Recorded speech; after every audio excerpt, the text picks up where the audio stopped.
My stepmother wouldn't let me live. She had an affair with my father, knowing that he had a wife and child. Neglectful and abusive stepmother made my childhood a nightmare. Now that Dad's divorcing her, she's pleading with me to change his mind, but I told her it's far too late. Being an only child in a home where my parents openly loathed each other was extremely difficult. Their frequent, intense arguments, often resulting in one storming off in a car, became a weekly spectacle. It was painful because, although they never physically directed their anger at me, they consistently vented their frustrations about each other onto me. I was a witness to their constant quarreling, and no child should have to endure that. The topic of divorce was a recurring theme in almost every argument for as long as I can remember. It felt like one of the most frequently used words in their vocabulary. Strangely, I found myself secretly wishing they would follow through with those discussions. It wasn't that I didn't love my parents, VDJ, I genuinely did. But I also believed they both deserved to be with someone who truly loved and appreciated them. The toxic environment created by their continuous conflict made me long for a resolution that could bring them individual happiness and peace. One evening during dinner, they sat me down to break some news, urging me not to get upset. They explained that they had exhausted all efforts, and then dropped the bombshell. They were going to get a divorce. I simply responded with an "oh, okay," and continued eating. Surprisingly, instead of understanding, they both burst into tears, accusing me of insensitivity and questioning whether I had any feelings at all. According to them, it was unimaginable for someone not to react emotionally to their parents' divorce. Honestly, I didn't care much, as I knew this would happen eventually, so I just kept on eating. Soon my dad moved out, and I continued to live with my mom. Their divorce battle dragged on for months. I would live with my dad during the weekends and with my mom during the weekdays. Eventually, their divorce was finalized and they went their separate ways. They tried their best to be polite to each other for the sake of co-parenting me. However, everything changed when my stepmother, Abigail, came into my dad's life. It was quite obvious that she and Dad had been having an affair long before my parents' divorce, as she was his co-worker and knew a lot about me. Once, I decided to ask her about it, and she admitted smugly that she had been sleeping with my dad 6 months before the divorce. She told me how she knew my dad was unhappy and suggested they go out for coffee to provide him with emotional support. While it may have been a well-intentioned gesture, my father is an introvert and never had many friends, so he accepted the invitation. That's how their affair started. Although I wanted my parents to be happy, I knew the affair was wrong but couldn't tell Mom, as it would break her. I loved spending time with my dad during the weekends. However, things took a turn when he started going out during the weekends to spend time with Abigail, leaving me with a babysitter until around 10 or 11 p.m. I would wait for him to come back because we had a tradition of him tucking me in, especially since I was still a child at the time. He would come home drunk and make excuses about being stuck at work, which we both knew. My dad's new wife changed the living room, saying it should have pictures of nature and other decor rather than family photos. She also redecorated my bedroom while I was away, turning everything into a beige and neutral color scheme. When I returned one weekend, I was furious and made it clear that this was my space and that I was my dad's daughter. She coldly responded that she hated how ugly and childish my room looked, so she had changed it. When I cried and told my dad, he and Abigail had a fight. She screamed that I should just stay with my mother if I had so many issues and that she and Dad should start a new life together without me throwing a tantrum about it. I realized then that she was going to hate me forever, and she did. One weekend, as my mother was dropping me off at my dad's place, he informed us that he and Abigail had gotten married that week. It was apparently a last-minute decision. We were shocked to hear this since Abigail had never even bothered to talk to my mother or acknowledged her presence, but now she was part of our family. Nevertheless, my mother congratulated my dad. That night, my dad organized a dinner party for his friends to celebrate his wedding. During this party, I heard Abigail, who was quite drunk at this point, telling her friends how she hated that my dad had a daughter, and wished that their affair had come to light during my parents' divorce so that my mother would have primary custody and I would never visit my dad at all. This broke my heart since I had no idea what I had done for her to hate me so much. A few months later, my father told me that he had accepted a new position at a job that was 2 hours away from my mother's place. This infuriated my mother, because she now had to drive so far to drop me off at his place, and told him that she would not be able to make the trip every time. When she questioned him about why he was moving so far away, my dad explained that his new job would pay him 3 times more than his current job. He felt guilty about living so far away from me, so my parents talked for the next few weeks. In the end, they decided that I would start living with my dad, since he was moving to a better district with much better schools. I didn't like this decision at all, since I already had friends in my current school. But my dad convinced me that I was going to a high-end school with better opportunities. Despite my initial reluctance, I eventually agreed to move in with my father. The transition to my father's new place came with its challenges. The distance between my parents' homes made it harder for my mother to visit me, but they both thought this was the best decision for my future since I was joining a superior school. My father's job was demanding. He would wake up at 6 a.m., leave by 8 a.m., and not return until 8 p.m. So he had no idea what went down between me and Abigail. At the time of the move, I was about to start 10th grade, a challenging period compounded by the fact that I was entering the school after everyone had already formed friendships in 9th grade. As a student, I was quite reserved and introverted, just like my dad, so I didn't know how to make new friends. I was also struggling with terrible insomnia, possibly due to my anxiety, and I could hardly sleep until the early hours of the morning. This led to occasional missed bus rides, and unfortunately, Abigail was always unwilling to drive me to school. As a result, I had to walk 2 miles and would end up being even later than I already was. While it was true that missing the bus was my fault, I still wished she would have had some compassion for me when I was struggling. Clearly struggling, she would also refuse to cook for me except for dinners when she knew my dad would be home, and then she could act like a good person in front of him. This is exactly when I started eating a lot of junk food in my life, which I would buy with the lunch money that my dad would leave for me every day. I was clearly not doing well, and instead of helping me, she would make fun of me, saying how I looked like a pig and how I was clearly looking to be bullied. She would not help me with any homework or doubts I had, saying that she was not my mother. I would wait with bated breath for my dad to come home, after which I knew that she would treat me normally. She would yell at me if I didn't make my bed perfectly or if, according to her, there was dust on my study table, even though I would clean it regularly. If I cried due to her yelling, she would tell me that if I didn't like it, then I should just move back in with my mother because I was being bratty. Every day she would remind me how this was not my house and make me feel like a guest. As you can imagine, I was depressed and anxious and would have panic attacks. No one understood me. My dad was too busy to see the truth, and I was afraid of telling my mother and causing another big fight between my parents. Once, when things became too hard and I could not take it anymore with Abigail, I decided to run away to my mother's place. I had been saving up money that my grandparents had given me for Christmas, so I decided to book a bus ticket and packed a few things so I could go away. My mother was shocked to see me at her doorstep, since she and Dad had been calling everyone like crazy trying to get in touch with me. I cried and hugged my mom, and it felt like I was finally at home. She knew instantly something was wrong. When she found out what Abigail had been doing, my parents had a huge fight. My dad refused to accept that Abigail had been doing all this to me and told my mother how I was just over-exaggerating, which made me cry even harder. When my mother threatened to take this to court, he finally listened to her. He promised us that he would talk to Abigail and get to the bottom of this. As you can imagine, my dad did discuss it with Abigail and found out how she had not been giving me any food while he was out, and he shouted at her a lot. I don't know what happened, but he came over the next weekend to pick me up and told me that Abigail was very sorry and this wouldn't happen again. My mother warned him, and my dad assured us that she was going to be better. I guess my dad must have told her a lot because Abigail never bothered me about food again. She would cook for me begrudgingly, but other than that, she would completely ignore me as if I didn't exist.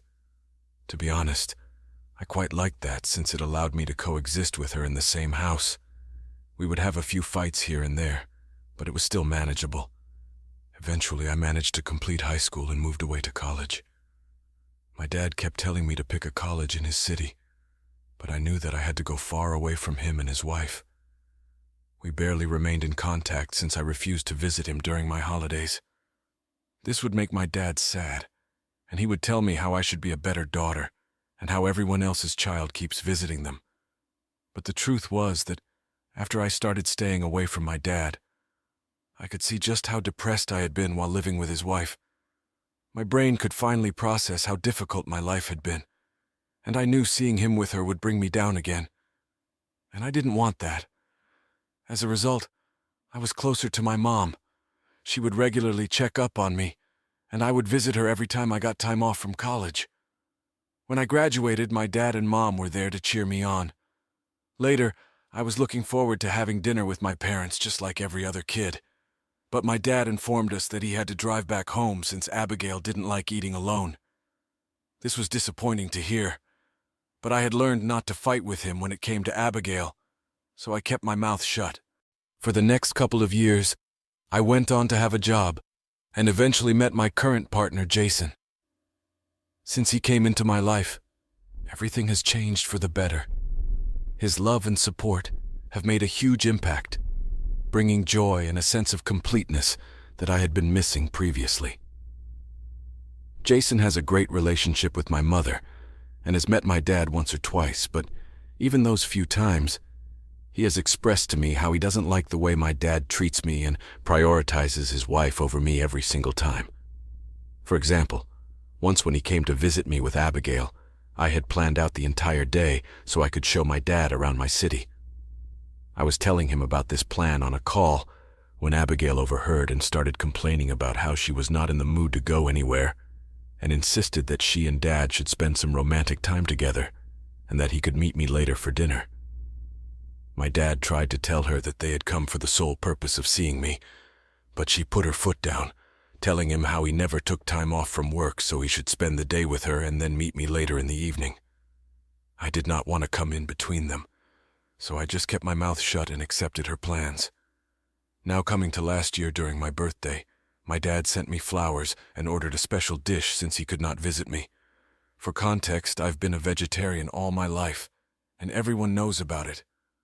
The flowers were wonderful, but when I got the dish, I was shocked to see that it was a beef dish. Both my boyfriend and I were at a loss for words and thought maybe the restaurant had messed up the order. I called my dad, who asked me if I liked the dish, and before I could ask him, he started saying how I should thank Abigail for being so thoughtful since she had apparently ordered the dish for me. I took a deep breath as I understood then that this was all my stepmother's doing. I told my dad how she had ordered beef for me when everybody knew that I was vegetarian. My dad stopped talking and I could hear him asking Abigail, who confirmed the same. I could hear Abigail justifying how she thought my boyfriend could eat it anyway if I didn't like it, so I should not be complaining about something both of them had gifted. I was infuriated hearing her reasoning. In my frustration, I told my dad how this was supposed to be my birthday gift, and it was ridiculous for her to send me something she knew I wouldn't like. This led to a heated argument between my father and me, who tried to convince me that Abigail didn't have an ulterior motive and that I should at least thank her. I refused, saying that I never asked for the dish, hence I should not be obligated to thank her. To add to the argument, Abigail started crying beside my dad, saying how I was being ungrateful and that I was still a spoiled brat. I cut the call in anger because I didn't want to say something I would later regret. My dad did text me that night apologizing for what had happened. To be very honest, I did not care about the gift that much, but it did hurt me that my dad didn't love me enough to send me a gift that I would actually like. He was then expecting me to thank his wife when she was the culprit behind all of this. Since then, I have hardly spoken to my dad. Jason supported me because he also understood how wrong it was for Dad and Abigail to treat me this way. My dad sometimes, but I would speak to him for a few minutes only. This had been going on for quite some time. Last week, I received a voice note from my dad telling me how he wanted to talk to me about something urgent. I called him thinking it was an emergency, and he informed me that he had decided to leave Abigail. I was shocked to hear that since I had never expected my dad to have the courage to leave her, but he told me how he had been thinking about it and how he had not been happy for a long time. He talked about how he wanted to remain alone and just travel the world. This didn't seem to be a good enough reason to me, so I questioned him if there were any major issues in his marriage. With a bit of cajoling, he opened up to me finally about the real reason behind his decision. He told me about how Abigail's infertility issues were driving her crazy. She was taking out her frustration on my dad every day by telling him how he was not man enough to make her pregnant, and also threatening him that she would eventually cheat on him if he didn't give her a child. He told me that he was too tired and old now to go through all of this and just wanted to have a peaceful life. I did understand where he was coming from, since I had seen him work hard his entire life so much so that I never even had to take up any debt during college, unlike my friends. He had provided for me financially and materially whenever I needed anything. My dad did deserve to be peaceful and happy at his age. I assured him that whatever he chose to do, I would be there for him. He thanked me for my support. He also talked with my mother about this, so she also knows. Over the years, they have become quite good friends and have been there for each other through tough times like this. Now, last night as I was about to go to bed, I started receiving calls from Abigail. Obviously, I didn't pick up, but she kept calling. When she realized that I wasn't picking up, she started calling Jason in frustration. I picked up her call. On the other end, I could hear her sniveling and crying. She began by informing me that my dad had decided to leave her, dropping the bombshell as if expecting me to be devastated. To her surprise, I remained calm. She asked me if I already knew about it, but I remained quiet. Then she started bombarding me with questions about whether my dad was cheating on her and urged me to spill the truth. Unable to contain a snicker, I bluntly told her that if she suspected anything, she should confront my dad directly. I didn't mince words when I reminded her of the audacity it took for her to question my dad's fidelity when she herself had engaged in an affair with him during my parents' marriage. This seemed to infuriate her. She raised her voice, accusing me of being heartless and insensitive. I calmly expressed to her that I honestly did not care about their divorce. What mattered to me was the fact that my dad was finally leaving her, and I was happy that karma had come to bite her back. She continued to cry and scream, attempting to guilt-trip me by claiming how much she had done for me over the years, and that as her stepdaughter, I should have some sort of obligation and loyalty to her. She insisted that the least I could do was talk to my dad and offer tips to salvage their relationship. In response, I let her know that their relationship was none of my business, and I had no intention of meddling or advising anything. I told her that she had done absolutely nothing for me except give me trauma, depression, and anxiety. Hence, she should not expect my loyalty. I told her that I was glad that she was finally going to be out of my dad's life, as well as all of ours since then. My stepmother has been sending me nasty messages saying how I was a bad daughter for not trying to save my dad's second marriage and how I could reason with him. This is absolutely ridiculous, since I have honestly nothing to do with his decision.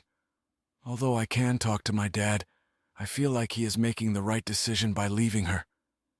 She is insufferable, but I might be biased.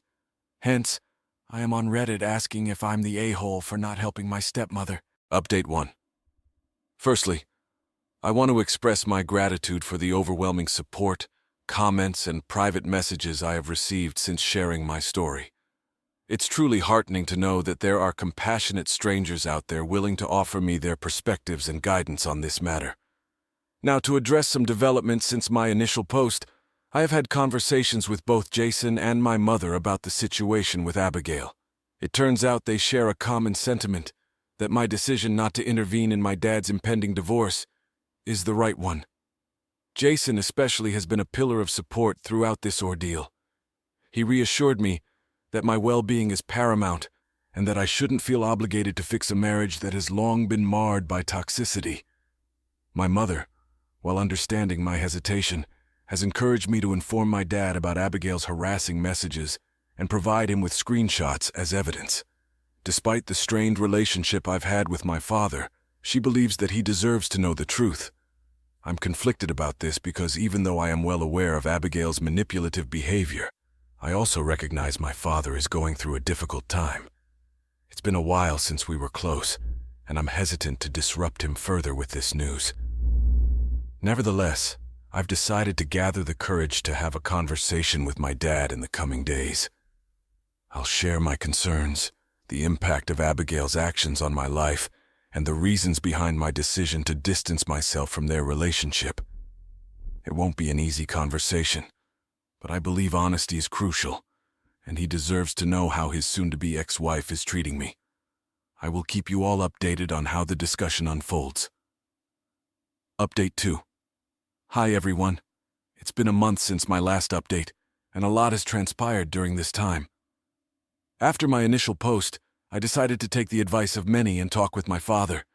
I had a lengthy conversation with him about everything that had transpired, and it was a revelation for both of us. First of all, my father was genuinely shocked to learn that Abigail had called me after he talked with her about the divorce. He told me that he had no idea about it since she had stormed out of the house after a screaming match. Then I hesitatingly told him about the messages she had also been sending. He was appalled and angered by her actions, particularly the vile and nasty things she had been saying to me. He insisted that I immediately send him all the screenshots, stating that he would forward them to his lawyer as it might come in handy during the divorce, and told me that he would be talking to her about it. He assured me that this wouldn't happen again. Then he opened up to me about the real reasons behind Abigail's desperate attempts to salvage her relationship. It turns out that when they got married, they had signed a prenuptial agreement. My dad had learned his lesson from his divorce with my mother, so he didn't want to go through all that again. Hence, in the event of their divorce, she would be entitled to nothing, which explains her resentment and anger. This is why Abigail was hoping that by manipulating me, she could somehow influence my father to reconsider the divorce, saving her from financial loss. Had no prior knowledge of this prenup, and I expressed my approval of his decision to protect his assets. He then told me how her entire family had been calling and abusing my dad for the past couple of days, telling him that he should pay Abigail half of his assets, even though they had originally signed a prenup. They argued that she had stuck by him all these years and deserved monetary compensation. I told my dad that I hoped he would do no such thing since Abigail could have continued to work and earn money for herself. But she chose to leave her job immediately and stay at home all these years. My dad assured me that he wasn't going to be influenced by them, and that the prenup was ironclad anyway. We continued talking, and my dad disclosed that he had moved out of their shared place because he couldn't endure Abigail's screaming matches any longer. He was currently living in a motel, trying to find some solace away from the toxic environment. He did ask me about Jason and my work. Overall, my dad seemed to be doing okay considering the circumstances. It was a relief to see that he was taking steps to free himself from an unhealthy and unhappy marriage. Update 3. Hey everyone, it's been quite a ride since my last update, and I have to share a major revelation that has honestly left everyone shocked. My dad recently found out that Abigail has been cheating on him for the past year. Yep, you read that right. Turns out she's been having a little rendezvous with one of her friend's husbands. Classic, right? I swear sometimes reality is stranger than fiction. Apparently, Abigail would use the guise of going out for girls' night to secretly meet up with this guy. It all came crashing down when her friend stumbled upon their chats, where Abigail was practically forcing the poor guy to leave his wife so they could ride off into the sunset together. The friend, rightfully furious, confronted her husband about the whole mess, and he spilled the beans on the affair. The friend then drove straight to Abigail to confront her about all this. Abigail, true to her character, obviously refused to accept her mistake, and instead blamed the friend for her husband cheating on her. In anger, the friend decided to reach out to my dad since she already knew they were getting a divorce. The friend informed my dad about everything and even told him how she was leaving her husband after this. When my dad dropped this bomb on me, I have to admit I was shocked, but in a weird way not entirely surprised. Abigail has also reached out to my dad, attempting to justify her actions by blaming him and saying how her infertility issues had compelled her to do crazy things. My dad, though, does not care about her explanations and is having none of it. The divorce proceedings will continue as decided. Update 4. Hello, wonderful people. It's been 6 months since my last update, And this time I am back with some positive news. My dad is finally a free man, living his life and doing remarkably well. After the divorce was finalized, he kicked Abigail out of his home. We have all collectively blocked Abigail from our lives. VJ, no more drama, no more toxic messages, just pure blissful peace. Honestly, it feels like a weight has been lifted and the air is clear again. On the home front, things are surprisingly harmonious. I make it a point to regularly check up on both my parents. It turns out that a little distance from the chaos has allowed all of us to rebuild a healthier connection. Jason and I are taking our parents, DJ, my folks, and his VDJ to a retreat where we can all bond and create some beautiful memories together. We want to see how well our families gel. My parents are on board, and they're looking forward to this family retreat. On a more personal note, Jason and I are having serious conversations about marriage. It's an exciting prospect, and I can't help but feel a surge of joy at the thought of building a future together with him.